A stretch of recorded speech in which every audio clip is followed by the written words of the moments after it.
बेटा ही होना चाहिए। बेटी हुई तो हमारा वंश आगे कैसे बढ़ेगा। मंदिर में चल रही आरती की आवाज़ सुनकर मेरी तंद्रा टूटी।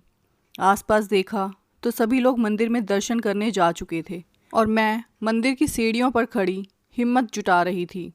लग रहा था पता नहीं किस मुंह से देवी माँ के मंदिर में जाऊं। आखिर मैं मंदिर आई ही क्यों, पर हिम्मत करके चली गई। मैं स्वाति, माता पिता की बड़ी बेटी और ससुराल में बड़ी बहू। मेरे पति का नाम वरुण है, जिनसे मेरी शादी 3 साल पहले हुई है। हम लोग भी आम मध्यम वर्गीय परिवार की तरह हैं, जहाँ एक सास है जिसे अपनी बहू में कमी ही कमी नज़र आती है। एक ससुर हैं जो सास के खिलाफ बोल नहीं पाते। एक शादीशुदा ननद है और एक पति है जो अपनी माँ के खिलाफ बोल नहीं सकता। और भी बहुत कुछ जो नॉर्मल परिवार में नहीं होता, जैसे सास जो पोते का मुंह देखने के लिए आज तक जिंदा है, शायद पैदा ही पोते की ख्वाहिश लेकर हुई थी। पति है जो कहीं के राजा महाराजा भी नहीं है, लेकिन वंश चलाने के लिए उन्हें लड़का ही चाहिए। जैसे लड़का नहीं हुआ तो उनका साम्राज्य खत्म हो जाएगा। ससुर हैं पर उनका होना ना होने के बराबर है। सासू माँ के गुस्से से देखते ही चुपचाप बैठ जाते हैं, अपने लिए भी नहीं बोल पाते।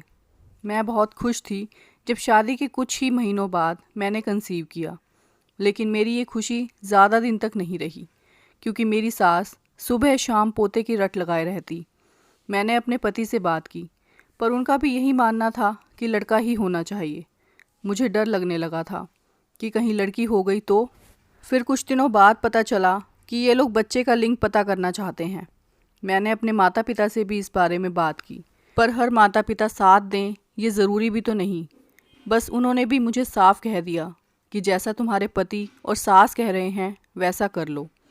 मैं अगर कुछ भी कहती तो ये लोग मुझे परेशान करना शुरू कर देते। उस 3 महीने की गर्भावस्था में मैंने इतनी प्रताड़ना सहन कर ली कि अब तो मुझ में हिम्मत ही नहीं बची थी।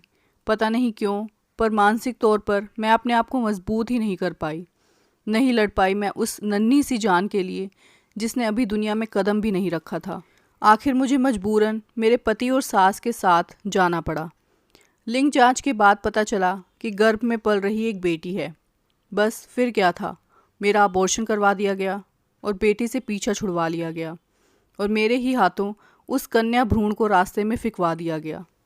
मेरे शरीर का एक हिस्सा मैंने निकलवा कर फेंक दिया था, पर इसकी मेरी सास और मेरे पति के चेहरे पर कोई शिकन तक नहीं थी।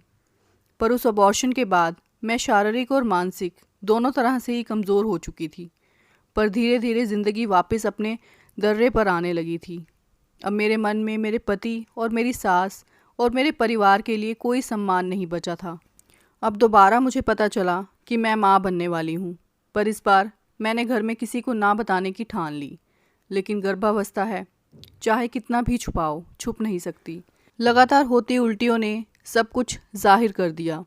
जब से मेरी सास और पति को पता चला है, तब से वो लोग मुझसे नाराज़ हैं और मुंह फुलाए ही लिंग परीक्षण के लिए मुझे ये लोग लेकर जा रहे हैं।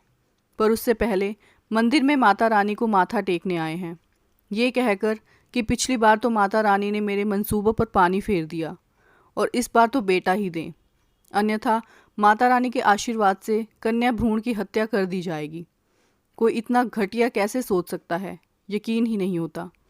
वही मंदिर में एक जोड़ा हाथ जोड़े माँ से विनती कर रहा था, हे माँ, शादी को 12 साल हो गए पर हमारी गोद आज तक सूनी है। माँ, आप तो हमारी गोद भर दें। उन्हें देखकर एक पल मन में ये विचार आया कि ये लोग संतान के लिए तरस रहे हैं और एक मैं हूँ। पता नहीं क्यों मंदिर में माता रानी को देखते ही अचानक से मुझ में हिम्मत कहाँ से आने लगी और ये लगने लगा कि माता रानी ने मुझे दूसरा मौका दिया है, इसे मैं ऐसे ही नहीं जाने दूंगी। मैं अपनी संतान को जन्म देकर ही रहूंगी। बस फिर क्या था, मैंने मंदिर में ही मेरी सास और पति को मना कर दिया कि मैं अब लिंग परीक्षण के लिए नहीं जाऊंगी। वहाँ बहस करने में उन लोगों की बेइज्जती होती, इसीलिए वो लोग मुझे घर ले आए। पर घर आते ही उन लोगों ने हंगामा शुरू कर दिया। साथ ही मेरे माता पिता को भी बुलाया गया। देखिए, आपकी बेटी तो अपनी मनमानी करने में लगी हुई है। क्या हुआ समधन जी, आपको तो पता ही है कि मुझे सिर्फ पोता ही चाहिए, इसीलिए आज लिंग परीक्षण के लिए जा रहे थे, पर इसने तो मंदिर में ही तमाशा शुरू कर दिया। ये क्या सुन रहे हैं हम स्वाति, तुमने ऐसी हरकत की।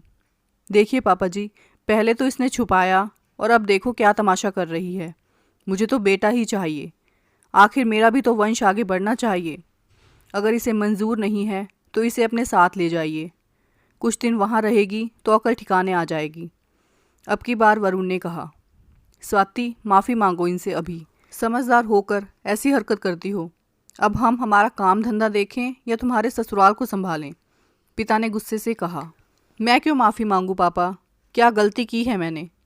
ये लोग माता रानी के मंदिर में माथा टेक करके बेटियों को मारते हैं और आप कहते हो कि मैं माफ़ी मांगूं? वंश चलाने के लिए बेटा चाहिए इन्हें। कहाँ के राजा महाराजा हैं ये लोग? किसने कहा वंश बेटे चलाते हैं? वंश तो बहू चलाती है, जो अपने गर्भ में एक नए जीवन को संचारित करती है। अपने शरीर की सुध बुध खो कर भी एक नए जीवन को जन्म देती है, पालती है, पोसती है, फिर भी उसका नाम तक नहीं होता। अगर इतने ही वंश का अभिमान है तो बिना औरत के बच्चे को जन्म देकर दिखाओ। पर किसको कहूँ मैं? हैरानी तो इस बात की है कि पुरुष ही नहीं, यहाँ तो औरतें भी आप लोगों के साथ खड़ी हो गई हैं। जिस सास और माँ को मेरी मजबूरी समझनी चाहिए थी, वो तक मुझे समझने को तैयार नहीं। वरुण, तुम्हारा वंश तुम नहीं, मैं चलाती हूँ। बस मैंने फैसला कर लिया है, मुझे कोई लिंग परीक्षण नहीं करवाना। आपसे जो हो सकता है आप वो कर लीजिए। जो मुझसे हो सकेगा वो मैं करूँगी। स्वाति के संकल्प को देखकर कोई कुछ भी नहीं कह पाया। कुछ महीनों के बाद स्वाति ने एक प्यारी सी बेटी को जन्म दिया। हालांकि सास और वरुण कुछ दिनों तक नाराज़ रहे, लेकिन बेटियों से कोई कब तक नाराज़ रह सकता है। आज वही बेटी परिवार की जान है। दोस्तों, कहानी आपको कैसी लगी कमेंट सेक्शन में ज़रूर बताना, और आगे भी इसी तरह की कहानियाँ सुनने के लिए चैनल को सब्सक्राइब करना बिल्कुल मत भूलना। Thank you for watching this video. Take care. Bye.